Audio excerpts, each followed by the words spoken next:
የአካባቢ ህብረተሰብ ቀኛዝማች ብሎኛል። ቤተክርስቲያን በኩረምናን ብላኛለች። በመንግስት ቤት 100 አለቃ ደርሻለሁ። እናንተ ስጠሩኝ ደግሞ አቶ ነው ባለው። በየትኛው እንደሚመቻችሁ እናንተ ወሰዱት የፈለጋችሁት። በአቶ በሉሽ። አቶ ትዛዙ ልበል ሙሉ አቶ ትዛዙ ኮሬ ኃላፊነት ዮዳቪስና መስራችና ባለቤት። እሺ እናመሰግናለን። እንግዲህ ይሄኛውን ብራንች ከከፈታችሁ የተወሰኑ ጊዜያት ተቆጥሯል። ካሉት ሁለት ብራንቾች ምን የተጨማሪ ነገር ይዛችኋል? እሱ አንደኛው ጥያቄ ነው። ሁለተኛ ደግሞ አሁን ኢትዮጵያ የምታስተናግዳቸው አንድ የክላይሜት ኮንፈረንስ አለ። ትላልቅ እንትኖችም አሉ፣ እንግዶች ይመጣሉ። ከዛ አኳያ እንግዶቻችንን እዚህ ለማስተናገድ የተለየ ዝግጅት አላችሁ ነው? በመጀመሪያ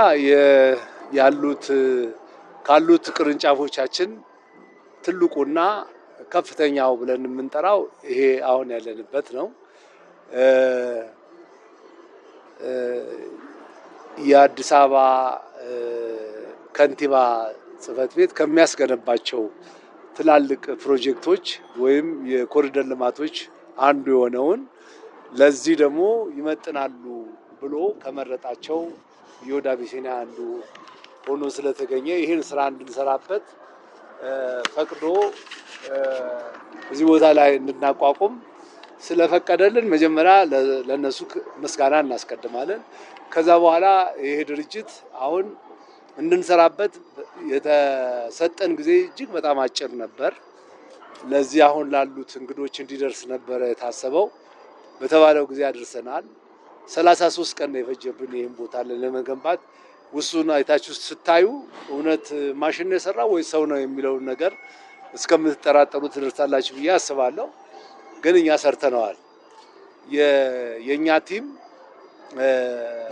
ብዙ ቅርንጫፎች አሉ፣ ግን እንደ አንድ ሰው ሆኖ ነው የሚሮጠውና በዚህ ውጤት በእውነት የወከለንን እንድንሰራ የፈቀደልንን ሌሎችንም ህብረተሰብ በማስደሰት የሰራነው ስራ ውጤታማ ነበርና እዚህ ቦታ ለተባለው ጊዜ ለተባለው ዓላማ አሳክተን እዚህ ደረጃ ላይ ደርሰናል። ስለዚህ አንደኛው ጥያቄ መልሼ ከሆነ ከሌላው ምን ይለያል የሚለው በጣም በስፋቱ በይዘቱ በአይነቱ ትልቅ ነውና ይሄ በአንድ ጊዜ ከ1500 ሰው በላይ ማስተናገድ የሚችል ትልቅ አዳራሽ ነው ማለት ይቻላል። ምን ያህል ካሬ ነው? ስፋቱ ብዙ ነው፣ ግን ውስጡ ከ1200 ካሬ ሜትር በላይ ነው ቤቱ ያረፈበት ብቻ። ምን ያክል ነው ኢንቨስት የተደረገበት? እሱ በአሃዝ ለመግለጽ ገና ስራው ስላልተጠናቀቀ በጣም ከፍተኛ ወጪ ወጥቶበታል። እስካሁን ድረስ ከ80 ሚሊዮን ብር በላይ ወጥቶበታል። ገና ይቀራል፣ ጨምራለን። ለቦታ የሚመጡ ነገሮች ገና የሚቀሩ ብዙ ነገሮች አሉ። እነሱን መንገድ ላይ ነን ያለነው እያሟላን ነው ማለት ነው። ለዚህ ቦታ ከ250 በላይ ሰራተኞች ያስፈልጉታል። ከ3/4ኛው አሟልተናል። ቀሪው በመንገድ ላይ ነው፣ እያስተካከልን ነው ያለነው ማለት ነው። እና ድርጅቱ በስራው በልምዱ በአገልግሎቱ የሚታወቅ እና ከፍተኛ ስራ ሲሰራ የቆየ በመሆኑ በአንድ ጊዜ በጣም አጭር ጊዜ ህብረተሰቡ አውቆት እኛን ተከትሎ መጥቷል።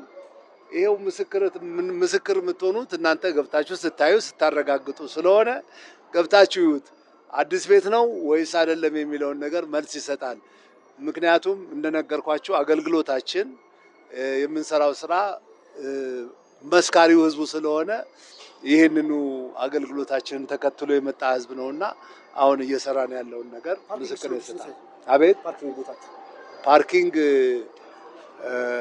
ከ500 በላይ መኪናዎችን ሊያስተናግድ የሚችል ሶስት ወለል ፓርኪንግ አለ ከታች። የመጨረሻ ጥያቄውና ያው እኔ እንደ ጋዜጠኛም እንደ ተጠቃሚም ዮዳ ቢሲኒያ ላይ የሚነሱ ትችቶች አሉ። አንደኛው ምንድነው ስፔስ ነው። ከአንደኛው ቴብል ሌላኛው ቴብል ላይ ስፔሶች የሉም የሚል ነው። ሁለተኛ ደግሞ የስፒከሩ የተጫወተ እያለ ሌሎች ሰዎች ሲያወሩ ይረብሻል የሚል ነገር ነበር በሁለቱ ብራንቾች ላይ። እዚህኛው ላይ ያንን ማሳኪያ አድርጋችኋል። የመጨረሻ ደግሞ ጥያቄውና ከዋጋም አንፃር ደግሞ ትንሽም ጥያቄ የሚያነሱ ሰዎች አሉ። ይህንን ኮንሲደር አድርጋችኋል የሚለው ዋጋችን ሁለት አይነት ነው። ቀን የተለየ ዋጋ አለ፣ ሁሉም ህብረተሰብ ሊጠቀም የሚችል። ማታ ደግሞ የመዝናኛ ፕሮግራም ነው፣ መዝናናት ፈልጎ ነው የሚመጣው። ያ የመዝናኛ ዋጋ ደግሞ ኢንትራንስ ፊ የለንም፣ አናስከፍልም። ስለዚህ ከፍተኛ ክፍያ የሚከፈላቸው መድረክ ላይ የሚጫወቱ ተጫዋቾች አሉ። የነሱን ዋጋ ታስቦ ነው የማታ ዋጋ ለየት ይላል የሚለው። ስለዚህ በዚህ ነው የምታስቡት፣ ሁልጊዜ ካልኩሌት የምታደርጉት። ቀን ተጠቃሚ የቢሮ ሰራተኛ ነው፣ የተለያየ ሰው ነው፣ መጥቶ ይስተናገዳል፣ በተመጣጣኝ ዋጋ ይጠቀማል። ማታ ግን ለመዝናናት ስለሚመጣ፣ እንግዶች ይዞ ስለሚመጣ አሁን በነገርኩ መጠን እሱ ይሄ ነው። የተለየ የተጋነነ ነገር የምናደርገው ነገር የለም። ብዙ ቦታ የምታዩት እንደዚህ አይነት መድረክ ላይ ጨዋታ የሚጫወቱበት ኢንትራንስ መግቢያ ክፍያ ይጠየቃል። እኛ ይሄን አንጠይቅም እና በዚህ ላይ ነው መጠነኛ ጭማሪ አድርገን የማታው ዋጋ የተለየ ነው የምናደርገው እንጂ የተጋነነ ነገር የለውም። ሌላው የመጨናነቅ የተባለው ነገር ይሄኛው የመጨናነቅ ነገር ይቀንሳል ብለን ነው የምናስበው። ማለትም ሰፊ ቦታ ስለሆነ አሁን ቀደም ብለው የነበርንበት ቦሌ ጠበብ ይላል። ለምንድን ነው ሞላ ብለን ብንል ሰው ደስተኛ አይደለም፣ እንጠብቃለን ብሎ ነው የሚመጣው። አንዳንዶቹ ተሳስተውም ልክ የስግብግብነት ስሜት ያደረብን እስከሚመስል ድረስ የሚጠረጥሩን አሉ። ሞላ እባካችሁ ጠብቁ ወይም ቦታ የለንም ብለን ስንላቸው ቆይተን ጠብቀንም ቢሆን እንስተናገዳለን ብለው ነው የሚሉት እንጂ እኛ ሰው በሰው ላይ ደርበን ለማስተናገድም ፍላጎትም የለንም። ግን ሰዎቹ ከፍላጎታቸው አንጻር ጠብቀው ይመጣሉ። ያኔ መጨናነቅ ሲፈጥር አንዳንዶቹ የሚመስላቸው ልክ እኛ ለጥቅም ስንል የምናደርገው ነው የሚመስለው። አይደለም። በቃ የሰዎቹ ፍላጎት ስለሆነ ጠብቀን እንስተናገዳለን ስለሚሉ ነው። አሁን ግን ይህን ችግር የሚቀርፍ ይመስለኛል። ምክንያቱም አሁን ያለው ቦታ ላይ በጣም ሰፊ ስለሆነ ያንን ነገር ችግሩን ያቃልላል ብለን ተስፋ እናደርጋለን። ሌላው ሶስተኛው ምን ነበር? ስፒከሩ እስካሁን ድረስ የነበሩ ስፒከሮች እንደተባለው ችግር አለባቸው። ይሄ ግን ለቦታው የሚመጥነው ስፒከር ተጠንቶ በዚህ በባለሙያዎች ተጠንቶ አልደረሰልንም። ለአሁኑ መንገድ ላይ ነው ያለው፣ እየመጣ ነው። እስከዛ ድረስ ግን ለቤቱ በሚመጥንና በተሻለ መልኩ ለተወሰነ ጊዜ አሁን በምሰሙት መልክ ይሆናል። የሚረብሽም ከሆነ ይቅርታ እንጠይቃለን። አሁን ባለው መልክም ጥሩ ነው ከተባለ አንዳንድ ጊዜ ባዶ ሲሆን የመጮ ስሜት ስለሚኖርበት ልክ የማስተጋባት ችግር ያለ በሚመስል መልኩ ይረብሻል ሰው። ይሄ ችግር ግን አሁን በአጭር ጊዜ ውስጥ ይቃለላል። ኦን ዘ ዌይ መንገድ ላይ ነው ያለው እና በቅርብ ጊዜ መጥቶ የምታዩት የምትሰሙት፣ ከመጣችሁም ደግሞ የምታረጋጉት ይሆናል ብለን እናስባለን።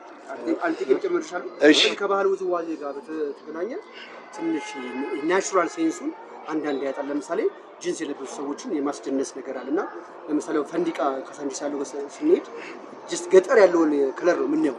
ከዛ ሳኳያ ይሄኛውን ኦሪጂናሉን የገጠር ባህል እንትንስ ከዛ ሳኳያ እንደው በዛ አያይዘው ቤቱ ምን አይነት ሴቶች አሉት ባህሉን ቅርሱን የመጠበቁ ነገርና ምንድናቸው የሚታዩት እነዚህ ነገሮች ከአብሮ ከሙዚቃው ጋርና ከኪነቶው ጋር ይገልጹልን ደስ ይላል።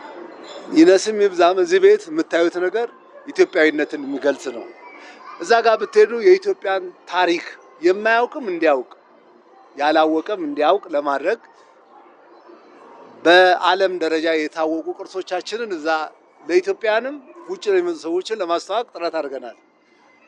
ከዚህ ውጭ ደግሞ አልፎ ተተኪዎች ደግሞ እንዲያውቁት የኢትዮጵያ ባህል፣ ታሪክ፣ ቅርስ እንወቅ፣ እንጠብቅ፣ እናክብር። አንድ ምሳሌ ብናገር እኛ የመስቀልን በዩኔስኮ እንዲመዘገብ አሻራ ካሳረፉት ውስጥ አንዱ ነን። ስለዚህ የመስቀልን በዓል እናከብራለን ሁሌ። ልክ ሌሎቹም እንደዚህ እንዲከበሩ እንፈልጋለን።